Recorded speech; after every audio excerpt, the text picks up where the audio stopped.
புது வருஷம் ஒன்று பிறக்குது அப்படின்னு சொன்னாலே நாங்கள் எந்த விஷயத்தை செய்கிறோமோ இல்லையோ முக்கியமாக இந்த நியூ இயருக்கான ஒரு ரெசல்யூஷன் ஒன்று எடுத்துருவோம். உதாரணமாக சொல்ல முடியும் சொன்னால், இந்த வருஷத்துலேருந்து நான் ஜிம்முக்கு போவேன், இந்த வருஷத்துலேருந்து உடம்பு குறைப்பேன், இந்த வருஷத்துலேருந்து நிறைய படிப்பேன், சில கெட்ட பழக்கங்கள் எல்லாத்தையும் விட்டுருவேன் அப்படின்னு சொல்லி ஒரு வாக்குறுதி ஒன்று எடுப்போம். இந்த பழக்கமானது இப்போ ஒரு பொதுவான ஒரு விஷயமா மாறிட்டு, ஆனால் இதுக்கு ஒரு மிகப்பெரிய ஒரு வரலாறு ஒன்று இருக்குது. அந்த வரலாறு தான் இன்றைய காணொலியினூடாக உங்களோட நான் பகிர்ந்து கொள்ள போகிறேன். இன்றைக்கு தான் இந்த சேனலை நீங்கள் முதல் தடவை பார்க்குறீங்கன்னு சொன்னால் சப்ஸ்கிரைப் பண்ணிட்டு தொடர்ந்து வீடியோவை பாருங்கள். வாங்க வீடியோக்குள்ளே போகலாம். நியூ இயர் ரெசல்யூஷன் அப்படின்ற ஒரு கான்செப்டை முதல்ல பிராக்டிஸ் பண்ணவங்க இவங்க தான், அதாவது பாபிலோனியர்கள். இன்றைய காலகட்டத்தில் ஈராக் இருக்கிற பகுதியில் தான் கிட்டத்தட்ட 2000 காலப்பகுதியில் இவங்க வாழ்ந்தாங்க.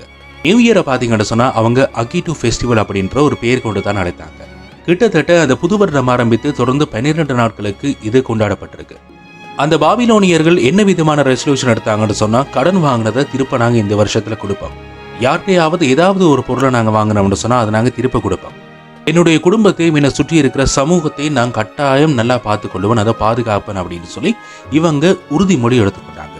இதுதான் உலகத்தினுடைய முதலாவது நியூ இயர் ரெசல்யூஷனாக கருதப்படுது. பாபிலோனியர்களுக்கு பிறகு இந்த நியூ இயர் அப்படின்னு சொல்லக்கூடிய இந்த கான்செப்டை மாற்றினவங்க தான் இந்த ரோமானியர்கள். ரோமானிய அரசரான நியூமா பாம்பிலியஸ் ஜனவரி 1 தான் நியூ இயரா பிக்ஸ் பண்ணார். ரோமானியர்கள் பார்த்தீங்கன்னு சொன்னா 2 முகம் கொண்ட ஜேனஸ் அப்படின்னு சொல்லக்கூடிய ஒரு இறைவனை தான் கூப்பிட்டாங்க. அதாவது எப்படி நம்ம தமிழ் கலாச்சாரத்துல முருகன் இருக்கிறார் இல்லையா, முருகனுக்கு நிறைய முகம் இருக்கு, அதே நேரத்துல ராவணனுக்கு நிறைய முகம் இருக்கு, பிள்ளையாருக்கு நிறைய முகம் இருக்கு அப்படின்னு சொல்லுவாங்க. இதே மாதிரிதான் அவங்களும் 2 முகம் கொண்ட ஜேனஸ் அப்படின்னு சொல்லக்கூடிய ஒரு கடவுளை கும்பிட்டு கொண்டு வந்தாங்க. இந்த 2 முகங்களானது ஒன்று கடந்த காலம், ஒன்று எதிர்காலம் அப்படின்ற ஒரு தத்துவத்தை வெளிப்படுத்துறதா இருந்தது. அதனால தான் கடந்த வருடம் நாங்க விட்ட பிள்ளைகளை இந்த வருஷம் திருத்தணும் அப்படின்னு சொல்லி அவங்க முடிவெடுத்தாங்க. இதுவும் ஒரு நியூ இயர் ரெசல்யூஷனா கருதப்பட்டது. கிறிஸ்தவ மத வரலாற்றையும் கூட இந்த நியூ இயர் ரெசல்யூஷன் அப்படின்னு சொல்லக்கூடிய விடயமானது ஒரு முக்கியமான ஒரு இடத்துல இருக்கு.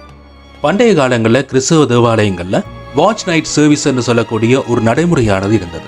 இதுல என்ன செய்வாங்கன்னு சொன்னா, கடந்த வருடங்கள் நாங்க ஏதாவது பாவம் செஞ்சிருந்தோம்னு சொன்னா இந்த வருஷம் அந்த பாவங்களை நாங்க செய்ய மாட்டோம், அதற்கான மாற்று வழிகளை நாங்க செய்வோம், அல்லது பாவ மன்னிப்பு கேட்டுட்டு அந்த பாவங்களை நாங்க கழுவி கொள்வோம் அப்படின்னு சொல்லி இறைவன்ட்ட வேண்டாங்க. அது மட்டும் இல்லாம எந்த ஒரு கெட்ட விஷயத்தையும் நான் செய்ய மாட்டேன் அப்படின்னு சொல்லி இறைவனுக்கு ப்ராமிஸ் பண்ணாங்க. இந்த வருஷம் எனக்கு ஒரு பெட்டர் லைஃபா இருக்கணும், ஒரு நல்ல ஒரு வாழ்க்கையா இருக்கணும் அப்படின்னு சொல்லி அவங்க வேண்டிக் கொண்டாங்க.